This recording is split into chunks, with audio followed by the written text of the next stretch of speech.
Here we go. Take 15,000. Today we are doing live audio, but talk to me like I'm 5 years old so I get it. A comprehensive guide for the live audio engineer's family friends. Why would you watch this? Your husband, wife is an audio engineer. You have relatives that do live audio or video. You cannot for the life of you understand how live audio engineers are doing this as a time job. Or you're just wanting to get into live audio. This is a nice little audio 101. You're an audio engineer and you're still wondering what you do. This is kind of like live audio 101, but let's make it easy. What do we do?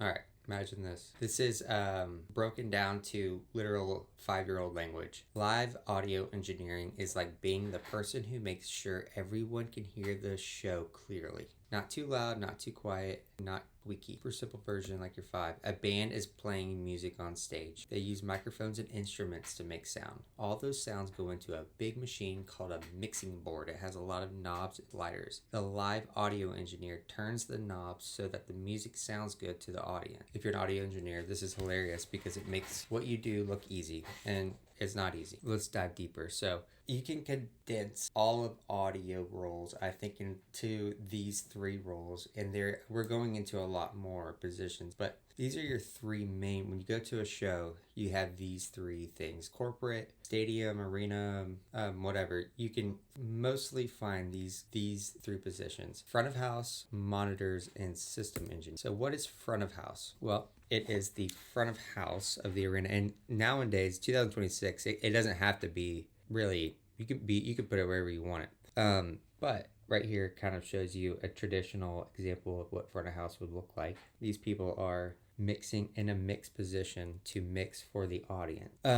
You can see various racks alongside of the picture on the right. He has a lot of things going on. The front of house engineer is responsible for everything the audience hears. This includes sound quality across the entire arena or ballroom or whatever. And I think I'm going to use arenas as a prime example, but you can spread this to ballrooms or whatever. This includes sound quality, volume consistency, tonal balance, vocal intelligibility, overall audience experience. Front of house is essentially the final decision maker of the mix. Like when you're attending a concert or a show or a conference, what you hear is mixed by the front of house engineer. What is monitor? The monitor engineer is responsible for everything the performer hears on the stage. This includes in-ear monitors. This is like when you go to a concert and you see the performer, the talent have those ears, those things in their ears. Those are in-ear monitors. That's so they can hear themselves, hear a click, hear a track, hear drums, keys, bass. Everything on stage also goes to their ears so they can hear it closely. They can also have wedges. Wedges will basically, instead of having in-ears, wedges will have sound coming towards you from a speaker. Side fills, basically kind of like wedges but on the side of the stage. Blowing sound towards the stage. Talkback communication from like producers, from front of house, from monitors. So basically communication to the artist. Cue mixes, so anybody who needs to have an in-ear mix to monitor what's going on stage, like a lighting might have a pack. Backline, we'll get into backline later. Backline might have a pack. Simple terms: front of house mixes for the audience, monitor engineer mixes for the band. And in touring reality, if the artist can't hear, the show falls apart. What is a system engineer? And I put wizard because I think system engineers have one of the most mystical jobs in audio. You can see right here, there's a guy in the back, and that's the system engineer. He's kind of like writing down measurements and like getting the speakers aligned to the subwoofers and making sure it sounds good all together. All the speakers sound good together. The system engineer is responsible for the performance of the sound system itself. This is why I say wizard. It is hard to tame a sound system sometimes. Responsibilities, these, I'll go through some of these. Design the PA configuration, plan the rigging layout. You're going to have motors to bring the speakers up. You have to calculate the coverage. You have to tune the system, make sure you have the power correct, align the speakers, control phase. That's another technical term. So let's go on tour. Audio squad. You have your, so we've talked about front of house engineer, your monitor engineer. We have your system engineer. And these guys, they go in a meeting for a tour and they go, wait, we need some more help. System engineer says, I need help hanging speakers. Monitor engineer says, I need help with all the microphones and instruments on stage. Front of house guy says, shoot, yeah, you guys do need help. So system engineer goes, I need help hanging speakers. Speaks to management. She speaks to management. Gets 2 PA techs. What's a PA tech? Well, A PA tech will, and I'll go through all this. Run the speaker cables. Make sure that the speakers get flown. Position the front fills, the subwoofers. Label, organize cabling. Make sure the signal flow and the power is correct. And maybe fix or repair cables on site. Replace faulty components. So, monitor engineer goes, I need help with all the microphones and instruments on stage. This guy comes along. He goes, yo, I can help you with all those wireless mics you have. Take some time coordinating those frequencies. That's your RF tech. Then someone else comes along and says, I got you when it comes to patching the stage. Don't worry about those drums, bro. I got you. Patch tech. And then this other guy comes along and goes, hey, yo, I got the drums, homie. It's your backline tech. So monitor engineer now has help from the RF tech to get the wireless going, the patch tech to get the band on the stage going, and the backline tech, it's like, hey, I'll take care of the drums for you. I know it's a lot. And then enrolls the project manager. And he goes, no, you guys behave. And he's got Sound Club shirt on. Yeah, I think this is a picture that my buddy Onyx sent me. He goes on a lot of cool tours, and this is a picture of Monitor World. You can see right here, this is a console that all the inputs come into, and this takes some time setting up. This area, you have to set it up every single day when you're on tour. So a lot of it comes prepped, but you still have to set it up.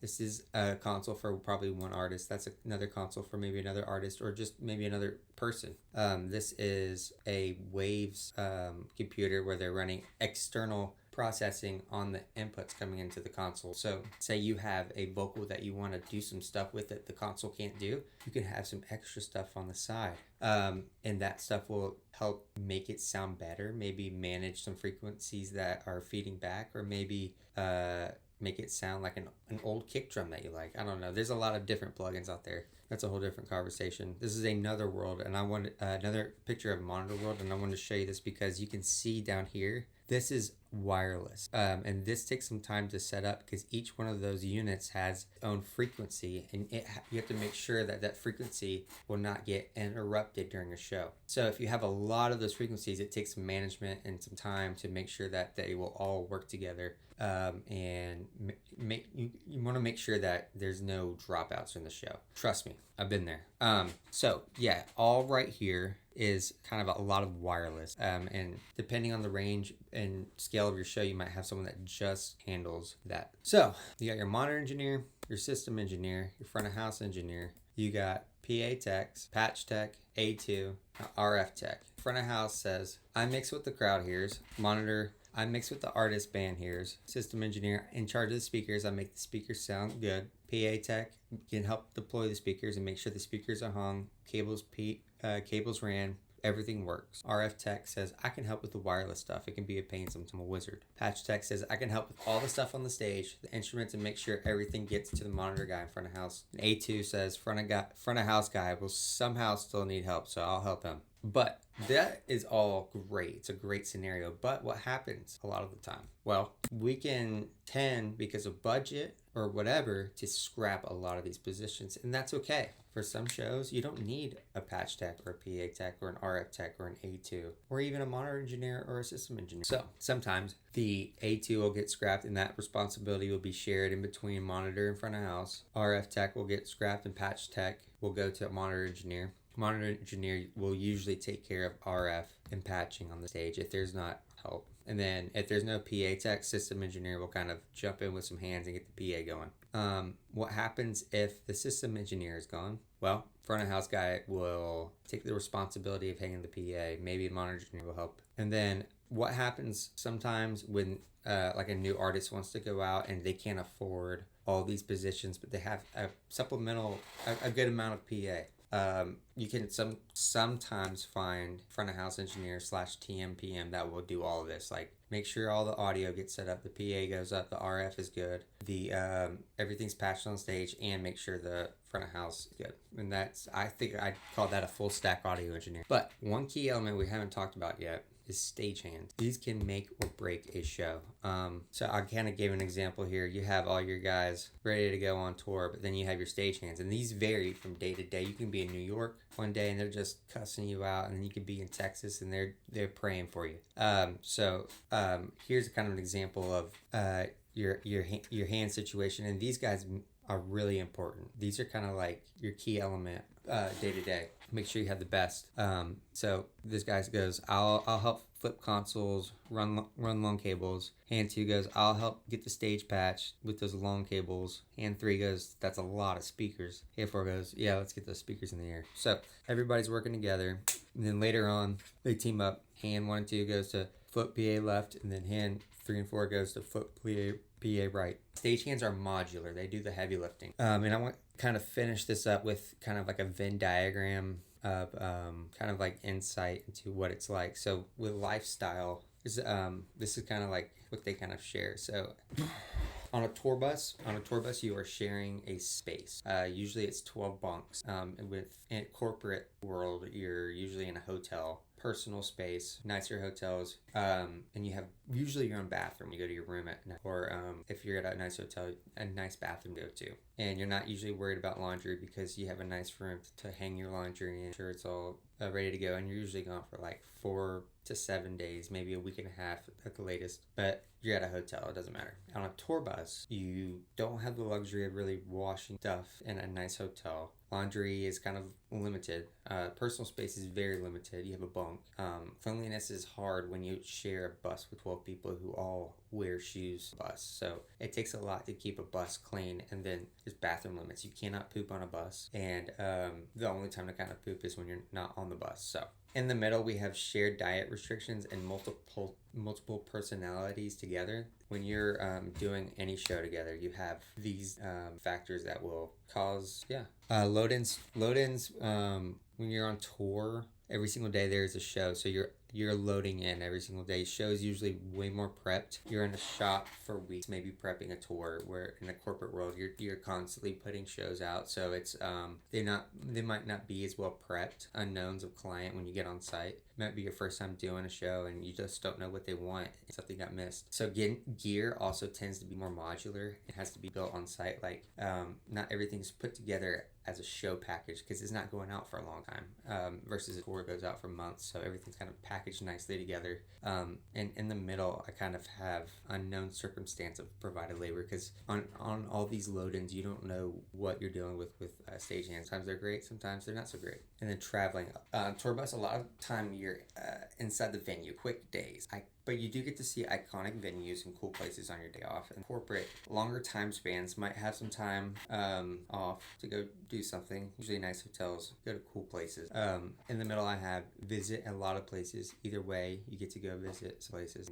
They're both exhausting. So put this all together, and you get a front of house engineer who's ready to see his wife and kids. Monitor engineer who wants to get on the boat that they never use, never home anymore. System engineer misses their dogs, exhausted, needs sleep. A2, Matt at the front of house guy. RF tech is in heaven. This is the best tour ever. Patch tech is like, when do we get to tour again? And then PA techs are like, we want more money. So all that to say, this is a very dynamic career. Thank you for watching. That was an insight of what it's like in an audio live setting, kind of dumbed down. That was like 100 level below 101. So thank you for watching.